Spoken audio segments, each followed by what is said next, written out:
It's an upward battle, for sure. I think, especially we're all at the age, I mean, you're also a senior, right? Mm-hmm. And so we're both at the age where we feel like we need to figure it out, but I know I don't have it figured out, but that's okay. And I think that through change and through finding our purpose in whatever way that fits any specific person is how you get more comfortable with change, because you can't just let the waves wash over you and continue to lay there, because it will, and then you'll be stuck in the same place and unable to do anything because it is really scary. But overcoming that fear of doing something new or letting go of what you have is one of the biggest challenges I think life throws at you, but it's 100% doable. Hello, everyone, and welcome back to Listening for Purpose, Our Campus, Our Stories. I've got a great interview with Reahlyn Bryce today. We have a great conversation all about change and how scary and terrifying change is, and also how wonderful and important it is for our lives. And so Reahlyn shares some really great thoughts about the way we think about change and the way that is really important for our journey of purpose. So I hope you enjoy. And just a note, the audio on the front half of the episode is a little bit bumpy sometimes, but we got our mics working better in the second half, and so we promise ride it through. It's going to be a great time.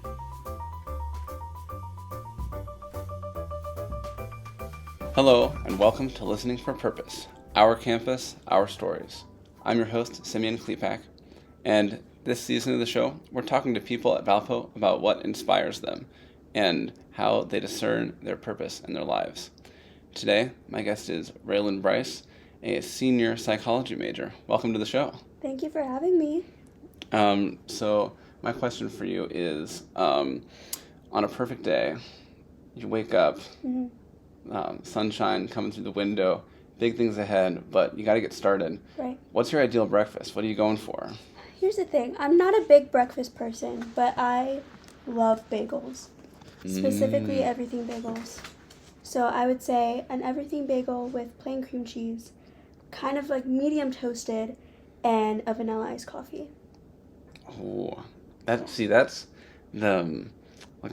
plain cream cheese. That's like very smooth, but then with all the seeds and stuff and the everything bagel, that's a bit of an adventure. Yeah. I love everything bagels. I always get stuff stuck in my teeth when I have them. Yeah, that's the unfortunate part, which is why you have the coffee to wash it down and hopefully it gets everything. You've thought of everything. This is perfect. I have. That's awesome.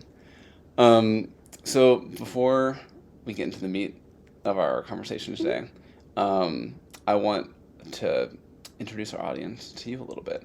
So specifically, I would love if you could share where you are in life, how you got here, and where you're going.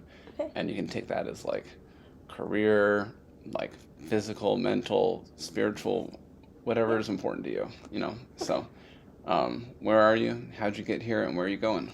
Right now, I am a senior at Valpo, like you stated. I'm originally from Mishawaka, Indiana, which is like an hour and a half-ish from here. I ended up getting into going to Valpo because I kind of applied here on a whim, and then they gave me the most money. But also, I found out that I didn't have to be a music or theater major to do theater, which is a really big part of my life. Which is how I kind of ultimately picked going to Valpo. And also my roommate and my best friend goes here as well. So that was easier because I was a little afraid to go away from home, but having a familiar face made it easier. So right now I'm just working through my last credits as I get ready to graduate in May. And then after that, I'm not really sure where I'm going to go, but I'm hoping to end up in Chicago one day, either working in the theater scene or at a children's hospital. Those are kind of two different things. Yeah. What is it that draws you to both of those? So as far as the children's hospital, I've always wanted to work at Lurie's Children's Hospital, which is in Chicago. I used to be a patient there. I'm also the director of family and hospital relations for Valpo's Dance Marathon. So I've gotten really close with the hospital as far as growing my passion and growing my want to be a part of something bigger, such as helping kids who don't always get the same opportunities as people who are born average, I guess, Right. for lack of better words. And I mean, that hospital changed my life completely. And it's a beautiful facility, and it's in the heart of Chicago, which I love. I love Chicago. I've always loved Chicago. And I've been there so many times. So I'm like, I might as well work there. And I don't want to be super far away from home. And that kind of is like my perfect distance from being able to be at home when I need to be, but also being away and being an adult. And then as far as the theater thing, which is another reason why I want to end up in Chicago, is because the theater scene in Chicago is great. Whether it's like in the city, outside of the city, there's so many opportunities there, whether it's to be an actor or backstage crew or stage manager or director at a small local theater. I have friends who have graduated from Valpo and now are working in Chicago as like professionals, and I literally texted one of them the other day and I said, I want your life. I want that so bad. And theater has been a huge part of my life since I was in middle school. I've been doing theater since I was in 7th grade, and I still continue to do it. I'm the president of Alpha Psi Omega, which is our theater fraternity on campus, and APO, Alpha Psi Omega, has, like Lurie's, changed my life. I've met some of the greatest people, and I've learned so much about myself and widened my skill set, and I'm really grateful for the opportunities that theater at Valpo has brought me. Yeah, that's awesome. I mean, Thank you. Those are like I said, both like separate interests, but also very like there's a lot of depth there. Yeah. And it sounds like for both of those, like these are places where like theater and like Lurie's are like places that have given you so much and given you so much like life and joy. Yeah. And now that you're like we're like real adults now, you know, it's just kind of crazy. Yeah. But like now you're at a place where you can give back Right. and like pass that on to other people, Right. you know. Which is something I've always wanted to do. I came to Valpo as a nursing major, mostly because my mom is a nurse, and I've been super inspired by the work that she does, but it just wasn't my journey, and I ended up switching to psychology my second semester of my freshman year, and I have loved it ever since. And in my perfect dream world, I could do both theater and work at the hospital, which I think is possible. I was just thinking, I think there's a great universe out there where you kind of have the double life, Yeah. and you work like an early shift at the hospital, and then you go to the theater, and love none of those people know about each other Exactly. until they like one of the nurses is like coming to the show, and they're like, Oh, hey. what the heck, you know? Yeah. Or someone from the theater, their kid ends up in the hospital, and you're like, don't worry, I got you. Yeah, that's the dream. That is the absolute dream. That'd be awesome. Might not get much sleep that way, but, you know. Who needs sleep? Yeah, well, we all need sleep. But, you know. Yeah, I guess. That's what the iced coffee in the morning is for. Fair point. Running Fair it back. point. Yeah. Bringing it back. Oh, awesome. Yeah. So this season of the show, we're diving into things that inspire us. So each week our guests bring on something to discuss that has shaped the way that they think about purpose and calling and get inspired about the world, you know, whether that be a story, a piece of art, or a really like top tier podcast like this one. Right. Yeah. So Reahlyn, what have you brought to share with us today? So the media I chose was music, specifically 3 songs that all kind of tell the same story, but they all have affected me in different ways and just have kind of helped me, especially throughout college, get through the journey of life and get through the hard things. Yeah. Awesome. So for the folks at home, could you just give a quick overview of like which which each of these songs is, what the artist is, and then like, what is, like, on a basic level, like, what's the song about? Okay. So the first song that I want to talk about is Vienna by Billy Joel. Super popular song. The Everyone GOAT. knows it. We love Billy Joel. Absolutely. And every sad, small town girl just cries to that song quite often. And I'm one of those. But that song is just about learning that you have so much life to live and there is a brighter thing waiting for you, but you have to slow down and you have to enjoy it while you have it, because why rush the journey when you have so much of time to spend getting there. And then my second song is Roots Before Branches by Room for Two, which is a very similar thing. I heard this song for the first time in a movie on ABC Family when I was like 10 years old. The movie's called Princess. I don't know if anybody else has seen it, but it's so good. Look it up. It's actually not that good. Quality-wise, not good. Story-wise, great. But the song is just basically saying you have to have roots before branches. You have to grow and become the person you're meant to be before you're able to flourish into the full ability that you can, the full person that you can be. And then my last song is the song I'm Here from the Color Purple musical. That, if you don't know anything about the Color Purple, read the book. It's great. It's really sad, but it's also so good. As all the best stories are. Right, exactly. You know. And basically the main character, Celie, has gone through so much throughout the entire story, both mentally, physically, emotionally, and this song in the musical adaptation, because it was a book, then it was a movie, then it was a musical. And they just made a movie musical. It's really good. I cried. A movie of the musical, of the book. Yes, exactly. It's all connected. It is all connected. But, so it comes towards the end of the show, and it's basically her owning all of the things that she has gone through and not letting that go, but also knowing that she has made it through all of those things and she is here and she is beautiful and she is strong, and that the people she has lost along the way are still with her no matter what. And that song just, it's so good and it makes me so weepy.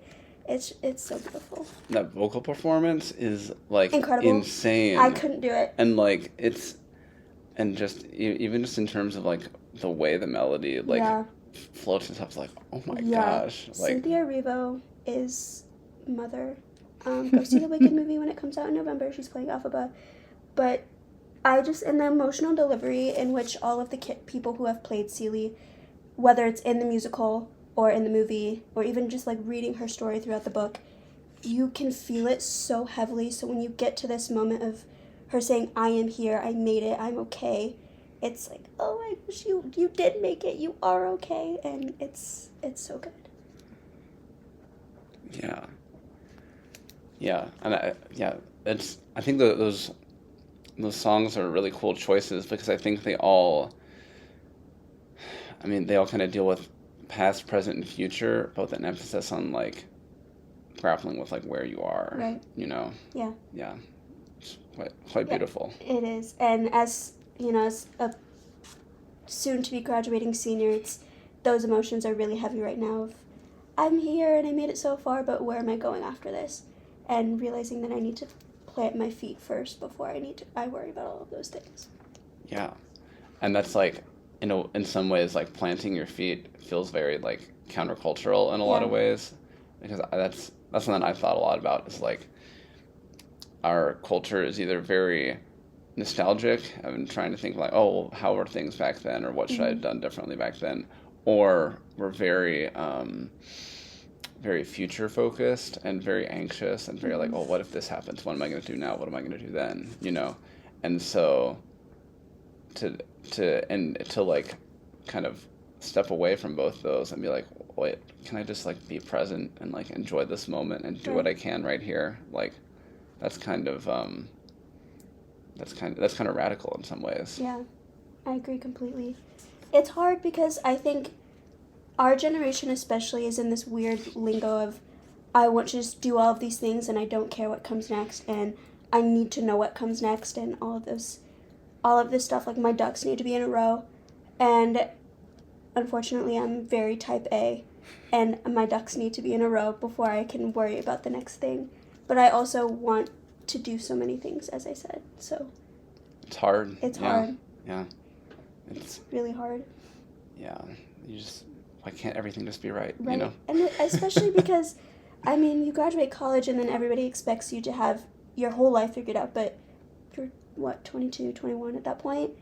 You have so much life left. You're not supposed to have the next 60 years picked out, which I think a lot of people, especially in our culture and our society, have embedded in us since we were kids, is that when you graduate high school and then you have to go to college.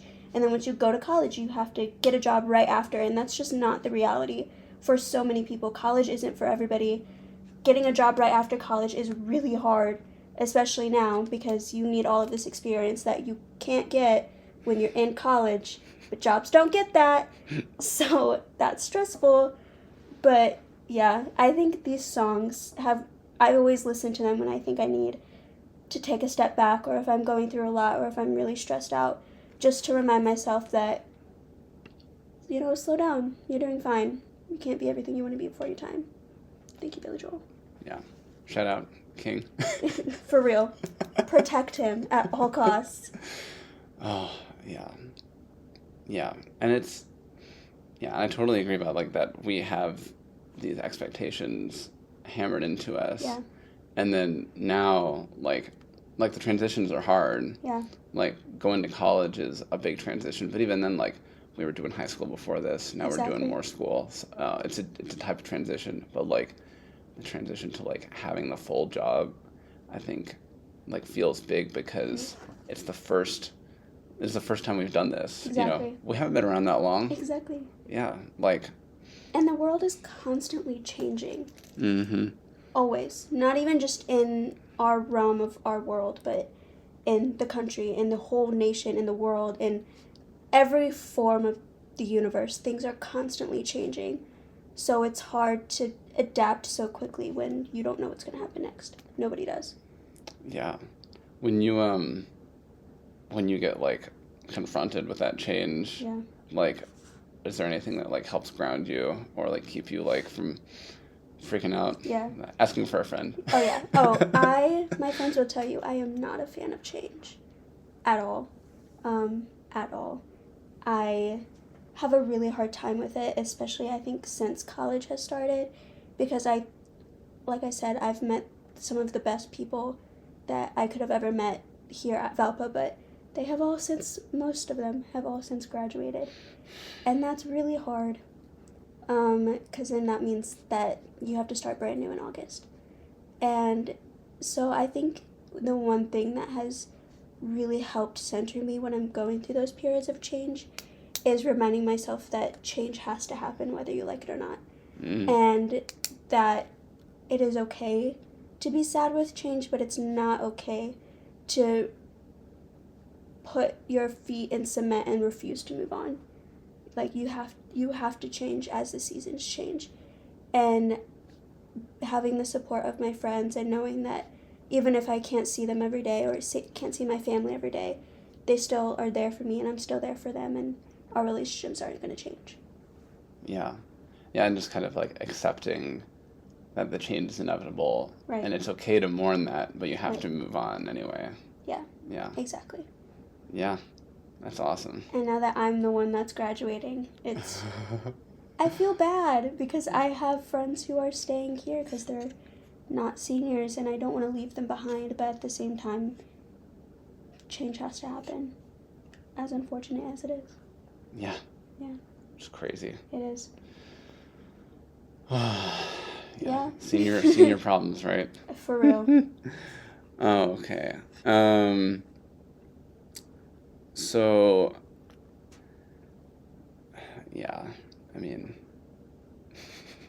it's that is kind of I think the challenge you bring up is how do we stay connected with the people that came before us that matter to us? Right. How do we stay connected with the people in our class that we're going through this with? And then also, what's our relationship with the people that are underclassmen that we've been there for, Exactly.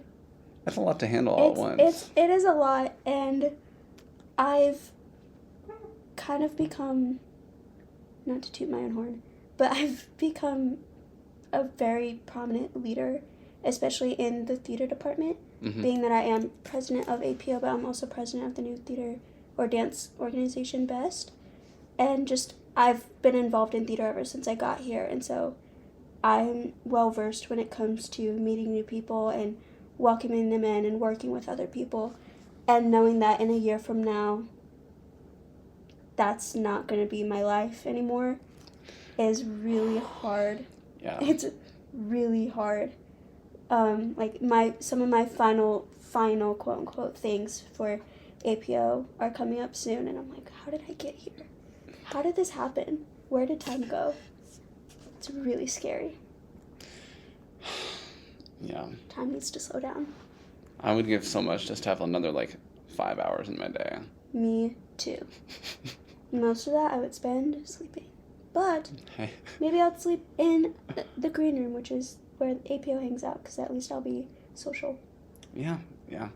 And then if you had 5 more hours in your day, then you could have the job at the hospital and the theater job. That would just totally work. Exactly. But then I just feel like some directors would be like, well, let's have a longer rehearsal.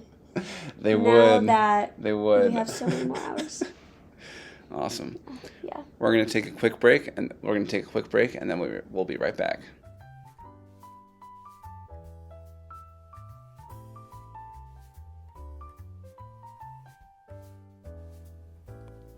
Are you looking for something meaningful and inspiring to do next summer?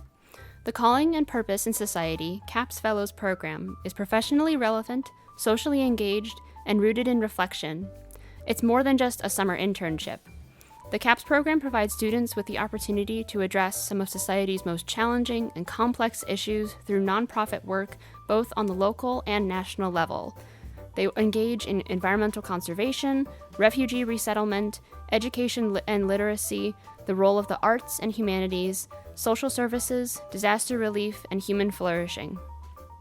Sophomores, juniors, and seniors are encouraged to apply. The application is open to all majors and colleges. The CAPS Fellows application will open November 13th, and there will be an info session the following day, Thursday, November 14th at 7 p.m. in the Helge Center multipurpose room for you to get tips on the application, including the resume and personal statement, as well as interview tips that will help you beyond your CAPS Fellows program. For more information, reach out to the Institute for Leadership and Service at lead.serve@valpo.edu. Hello, everyone. Welcome back to the show. I'm here with Reahlyn. Hey. And I want a question for you about kind of we've talked about 3 songs. I'm Here, Roots Before Branches, and Vienna, and how that kind of informs the way we look at what we do now. Have those songs shaped the way that you see kind of your purpose moving forward into the future? Absolutely. I think, as I said, all 3 of those songs have helped me get through the big changes in my life or the thought of change in my life. And I think they have all brought me a lot more comfort in the fact that things are going to change. And as far as my purpose, I think everybody is here for a reason. Everybody has a purpose in life. Everyone has a calling in life, whether that's a career or to be a parent or to be anything like that. I strongly believe everybody is here for a reason. And I think those songs have reminded me that I also am here for a reason, and that there's something greater outside of the world that I'm living in right now, that I just have to take a little step and get used to the new world, and it'll show up eventually. Yeah. Just kind of embrace there's something out there and we got to go for it. Right. Yeah. Exactly. That's really beautiful. Yeah. Thanks.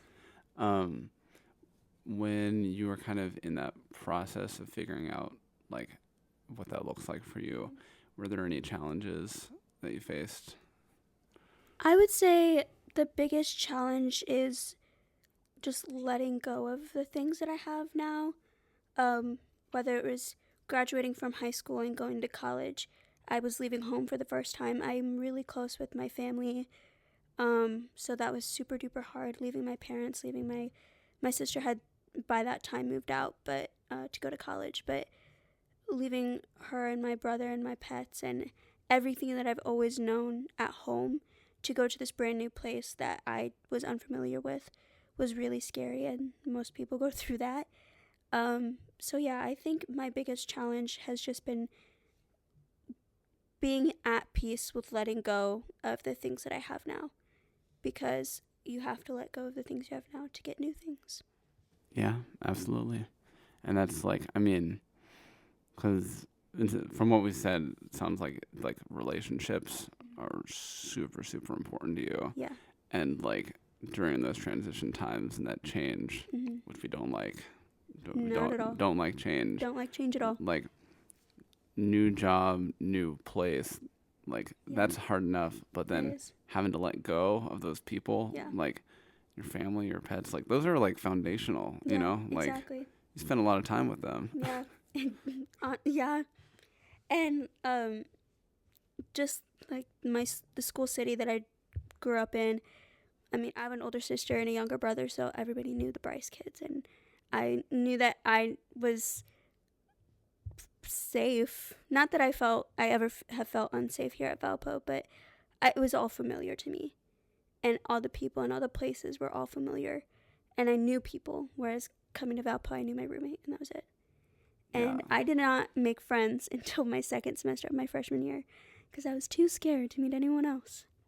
What was it that kind of helped you with that transition? What changed your mind, I guess? Getting involved in theater and going. I did my first semester here. I was in the directing class that they no longer have here anymore, sadly. Rest in peace. No, literally. I miss Andy White so much. Used to have a one-act showcase where senior directing students would be able to direct mini shows and we would be able to act in them. And I was a assistant director for my very first one here with a senior named Jill and 2 juniors who obviously they are all gone, but meeting them and then also going to a Christmas event that one of the elementary ed students was having, but she was in the theater department, and all of the theater people were there, and just getting to know them and everything. That, especially that specific day, that specific event was how I got more comfortable with the people around me, and then obviously through dance ensemble, which I've been involved with all 4 years. So I would say getting involved and going back to the things that I know, like theater, like dance, and then meeting the people who also know those things and are also passionate about those things as well. Yeah, that is advice I've heard other places. Like when you have that period of change, try to find the things that are familiar and then lean into those. And so like in some, like on the one hand, you're like, what am I doing? I know theater, I know dance. This is a world that I can feel like myself in. Exactly. And so that can be kind of a grounding place, even though like other things are different. But also at the same time, like you have friends in high school who are really excited about theater, and then you can find people at Valpo that share those interests. And so that's like a kind of like don't have to like if you're my guess is like in your nursing classes at the time, like people you couldn't like geek out about like anything with these people in the same way, you know. I could not. But geeking out about theater is like a mode that's a lot more natural. Exactly. Yeah. That's awesome. So we talked a little bit about this. You said like everyone has a purpose, everyone has like a reason for like their work in the world. Yeah. Do you think that purpose is something that is fixed or something that changes over time? That's a really good question. Is it something settled or something people continue to explore? I think it depends on the way that you look at it. I think that I've thought about this a lot recently, which I don't know why it kind of just have crossed my mind. How we all grow up very similarly in the way like we all go to most of us go to public school, and we all go through elementary school and middle school and all the things, but we all have different interests just from the point that we're born. We all have different things that we want to do, that we find interesting. Like, I have no interest in cars. I don't. But some people really do. Oh, yeah. And I don't get it. But I think it's something that is fixed from whatever experience that you have. But I also think it's something that can change. Because maybe that person who's really into cars is like, actually, I want to try out teaching. And they can do both. And I think that having a purpose in life isn't fixed to one specific thing. I think a purpose is you are sent here to spread yourself so many different directions and find who you are, because it's never just handed to you. So I do think it's fixed, but I also think it can change for sure. So you said we're sent here to spread yourself many different directions. Yeah. And find who you are, but it's never something fixed. Exactly. Yeah. That's really beautiful. Yeah. Because it goes back to what we were saying earlier, like, people do so many different things Right. during their life. Like, so many things change. Right. Opportunities change, interests change, careers change. And it's meant to. I think a lot of people, depending on how you're raised, are made to think that you can only do one thing because that's the safe thing to do, especially like being someone who is around theater people. I mean, as soon as you tell someone I want to do theater for the rest of my life, they're like, that's not safe, you're not going to make any money. But if it's, how are you going to pay the bills? Yeah, like, okay, maybe I'm not going to pay my bills, but I'm going to be happy doing the things that I want to do. And I think that so many people are so fixated on what's the safe choice and not what they want to do. Mm-hmm. I think so many people, whether they like to admit it or not, are too afraid to do what they really want to do out of fear that it's not going to work out, or that they're going to be scrambling to need to save money. And obviously money is important because you need to live. But you also, money's not going to matter when you die, but the experiences that you have will. Yeah. Just saying. Yeah. And like, why would you postpone Right. what matters to you Exactly. when you could just live that life Right. sooner? Exactly. You know? And that's not to like discredit, like, No, like you not still, at all. like, there's still needs and stuff that have to Yeah. be met and stuff, but like, if you have the stability and the opportunity, like, Yeah. When there's a will, there's a way. That's how I absolutely. feel. Yeah. And some people really do feel called to one specific thing, and they make that one specific thing happen, and then they're happy. And that's what I mean, is everybody is different. But I do think that there is a lot of people who know that they can do other things but are too comfortable to try. Yeah. Which I've also battled with, being that I talk about theater so much, but I'm actually a psych major because we don't have a theater major here. But also because Rest in peace. literally, but also because I don't know what direction I want to pick, and that's scary. Yeah. Because it's interesting because you've talked in this conversation, you've talked about how, like, change is important Mm-hmm. and it's always going to happen. It's important to spread yourself and be ready to, like, jump on whatever's, like, Yeah. inspiring you, and also that, like, change sucks and we hate it, you know, Exactly. and because it's so scary. And so Exactly. it's like, which that's very powerful, like, dissonance to hold it Mm-hmm. in your head, it sounds like. Yeah, it's an upward battle for sure. I think, especially we're all at the age, I mean, you're also a senior, right? Mm-hmm. And so we're both at the age where we feel like we need to figure it out, but I know I don't have it figured out, but that's okay. And I think that through change and through finding our purpose in whatever way that fits any specific person, is how you get more comfortable with change, because you can't just let the waves wash over you and continue to lay there, because it will, and then you'll be stuck in the same place and unable to do anything, because it is really scary. But overcoming that fear of doing something new or letting go of what you have is one of the biggest challenges I think life throws at you, but it's 100% doable. Yeah.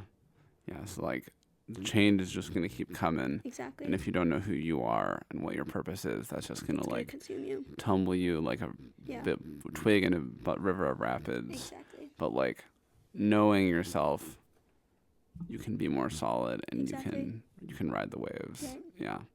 That's cool. Yeah. Was there any have there been any like particular moments in your journey where you were like, oh, this is something important I learned about myself. This is something that helped ground me in the future when you did have to confront change like that? I can only think of one specific thing, but it's kind of sad, so I apologize. Content warning. Content warning. Kind of sad. But, That's okay. Yeah, we're here for it. Thank you. I have experienced a lot of personal loss in my life as far as losing people. And I think all of those experiences have really taught me that you never know what's going to happen. You never know what change is going to be thrown at you right before your eyes, and you won't see it coming. And that you have to pick yourself back up, and you have to keep going, because the world doesn't stop just because you want it to. And it also has taught me to be really thankful for the things that I have, whether it's my family or my friends or the clothes on my back or the food that I'm able to purchase, and just being grateful for the fact that life is really, really hard, but we get to live a life. And shameless plug, I'm a choreographer for Dance Ensemble this year, and that is what my piece is about. Come to Dance Ensemble, Please guys. do. It's like... It's so fun. And this is tangent from the sad story. I heard they're doing music from Dune. Is that your group or someone else's? It's my best friend's. It's your best friend? Yeah, but I am in it. Okay. It's going to be really cool. That's awesome. That's like great music. Yeah. Anyway. Yeah. Tangent over. So you said kind of those moments of personal loss were like really hard, but like helped you to kind of foster that like attentiveness and then thanksgiving and like thankfulness for like we have good things in life, and we just take a lot of them for granted. We do. And going back to the whole wanting to work at Lurie's thing, that whole experience has also taught me a lot, because I grew up in and out of the hospital, and it taught me that I guess I shouldn't say it taught me. It had made me realize that I am really grateful for the opportunities that I have been given to continue living and to continue being able to function as an adult, and to go to college and to be able to overcome these things in my life, because a lot of kids aren't, and a lot of kids don't get the same opportunities. And working through Dance Marathon has also taught me that, because I've met many miracle families. Miracle families, if you don't know, are the families of the children who are in the hospital. Plug for Dance Marathon. April 5th. Be there. Yeah. But it's going to be a marathon. It's going to be, it's going to be dancing. Dance Marathon. It's going to be dancing. I will not be running. But meeting them and learning their experiences and the things that they have gone through has made me so grateful for the opportunity that I get to meet them and to level with them in a way that not many people understand, which is I've been there and I know what that's like. And it's hard and it's scary, but I'm incredibly grateful for that hospital. I'm eternally grateful for my parents, both my mom and my dad. I would not be who I am or where I am without them, because, I mean, they saved me. They took me to every appointment. They did what they needed to do to make sure that their kid was okay, and now I'm about to graduate college. So, yeah. Yeah. I mean, that's so powerful just to like kind of think back on like how we got here, Right. and like how little of it we actually like had like saying, you know. Like we obviously like we did things like we worked out, Sure. we got our grades and stuff, but like the fact that we're able to study here, the fact that we had access to education, the fact that like you had the hospital support that you needed, the fact that you like had a family and a community that was able to like provide that for you, like that's like that wasn't guaranteed. No. And that's Nothing ever is. Yeah. Which is the scary part. Yeah. But we're here. But we're you know? here. And there's a bit of hope in that, I think. Exactly. Yeah. I think that through finding your purpose and becoming a leader, not even if that means not in your community, but in your own life, being in charge of what you want to do in your life, you can find a lot of gratitude in that. Because whether it's you had a great childhood, a hard childhood, or just a good life or a hard life in general, whether that's in any means, you're here. You are able to go to Valpo. You're able to go to a college. You're getting a education, whether you like going to class or not, you're able to do it. And I think a lot of people, not even just for instance, like in some countries, some people, specifically women, aren't able to go to college, right, or go to school in general. But even just some people can't afford it, and some people can't, whether for any reason. But we get to be here, and we get to make our lives ours, which is really cool. Yeah, like we've come here, and like we said at the start of the show, like Billy Joel, shout out King, we got an icon, legend. Like don't be so focused on the future that you don't appreciate where you are, and savor that moment, and savor how you got here. Exactly. So then you can take the biggest advantage of it, and like be the most honest. And, right. Yeah. I agree. And it sounds like as a leader, you kind of have some opportunities to like, if you have that posture of gratitude, that's something that you can kind of pass on to other people or something like that. Yeah. I try. I think my friends and the people around me will tell you that I always I'm a very glass half full person. I try to say, okay, well, this is hard, but what if we do this? Or this is hard, but okay, let's work our way around it. And I think the people around me have also inspired me to be better at that, because like you said, I have a great group of friends. I have a great family, and I have a great community just around me in my life. And yeah, I think that I try to be the positive little light in all dark situations, even when it's really hard, because life sucks sometimes. But I think, especially in performing, you have to, which is why I picked music as my medium, because you get to express all of these things, but it's not you who's expressing it, especially when you're an actor. You get to tell a story that's not yours, and you get to tell the stories that are hard, but they're not yours. And at the end of the day, you can show people who that character is, and that their story happened, I'm sure, to someone in real life, but you're bringing their story to the stage or to the screen, and it teaches you, not only as an audience member, but as an actor, to appreciate the things that you have, because some roles are really hard to play. Yeah, and just kind of like that's some of the most like intense empathy you can do, is like, I'm literally going to step in this person's shoes, and then for some reason the writer of the script was a psychopath and made this Exactly. person go through the Go worst. through everything. Yeah.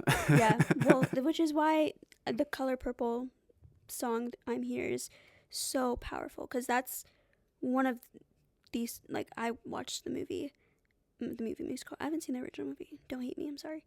Love Oprah. But it's so sad. She goes through a lot. From being assaulted, to losing her sister, to losing her kids, to being owned by a man who doesn't love her, and not being able to escape that life until she's well into her 40s. And being able, the actress that has played Celie, who sang on the soundtrack, Cynthia Erivo, who I mentioned, I love her.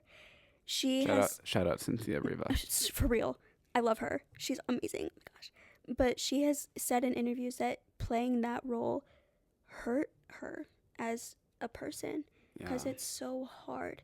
But it also has taught her so much on how to appreciate the life that she has, and how to appreciate life in general, and the opportunity to tell those stories, because those stories are so important. And especially if you think about it in a historical context, if you don't know The Color Purple, one, you should.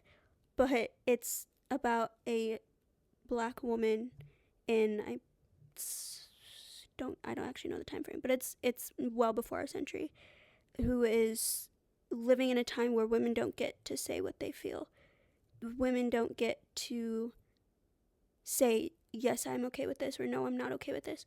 Especially black women did not get that opportunity to be the person that they know they were meant to be, because of everyone around them and the hate that was surrounding them. And so the story of Celie and the story of The Color Purple is something that I think inspires a lot of people to take the hard things that happen and make something so beautiful out of it, which is what I inspire to do with my own life, is to take any hard thing or bad thing that has ever happened to me and make something good come out of it. Yeah, just kind of like don't get stuck in like, well, if only this had happened or this had happened. Be like, hey, these are the cards I have. Exactly. What can I do to make the world better? What can I do to bring some light in this dark? Yeah, and that's a good attitude. Yeah. From a psych major point of view. Hey, shout out psych department. For sure. It's okay to let those things bother you. It's okay to sit in that sadness for a minute and say, wow, this is hard. And I mean, I've been there. There's been a lot of times where I sit down and I'm like, this is really difficult. And it's okay to let those feelings bother you, but it's not okay to let them consume you. And as valid as those feelings are, and as hard as, especially through hard things, mental illness comes into play, and depression and anxiety and a lot of things that college students go through, it's hard, but there is a brighter side. Life is not supposed to feel that like that, and it won't forever. Yeah. Hear that, guys? Midterms are coming up, but it won't feel like that forever. It won't, because it's like a week and then it's over. Yeah. And then you're gonna go celebrate Christmas, hopefully, or celebrate whatever you celebrate, and then you can play in the snow. And then we graduate. And then, oh God, no. And then we come back and we don't think about graduation until it's the night before. Then we have extremely, extremely lucrative theater careers, and then come back as generous donors, reinstate the theater department, have a whole new building built in our name. I'll do it. Yes. I'll do it. That's the dream. I'll do it. Because hear that, board of director? Valpo Theater, I love it. Everyone loves it. Yeah. It should stick around. Yeah. Hey, it's going to be the Bryce School of Theater here at Valpo. Name it something else. But no, if I ever do get the opportunity to give back to Valpo Theater, I will 100% do it. Shout out to Andy Gutshaw. He's the last theater faculty at this campus, and he is awesome. We love Andy. We do. If you ever see Andy, get him a Mountain Dew, and say thank you. So, this has been an awesome talk. Thanks so much for coming on. Of course. Before we go, we talked about a lot of different things, which is good, you know. But if you were to give our listeners like one nugget, one little idea, one thing to challenge them in the way that they're thinking about purpose and vocation in their life, what would you offer them?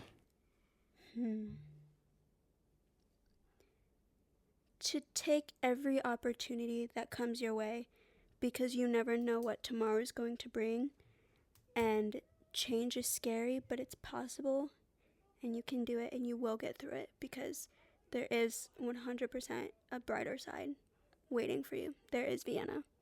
It waits for you. Boom. Billy Joel. Billy Joel. Shout out Billy Joel. Shout out Billy Joel. Awesome. Reahlyn, thanks so much for coming on. This has been for having me. Awesome. And everyone at home, thanks for listening. This has been another episode of Listening for Purpose, Our Campus, Our Stories, a production of the Institute for Leadership and Service at Valparaiso University. This episode was recorded and edited by me, Simeon Klepac, with help from Kat Peters and Gabby Unziker. For a video version of the podcast, please check out us on YouTube at ILAS at Valpo on YouTube. For information about the Institute for Leadership and Service, the CAPS Fellows Program, or the Allen Scholars Program, check out our website at valpo.edu/ILAS or email us at lead.serve@valpo.edu. If you enjoyed this episode, send it to a friend. This show is for us, for our campus, seeking to uplift our stories and journeys. Thanks for joining me this week, and I'll see you next time.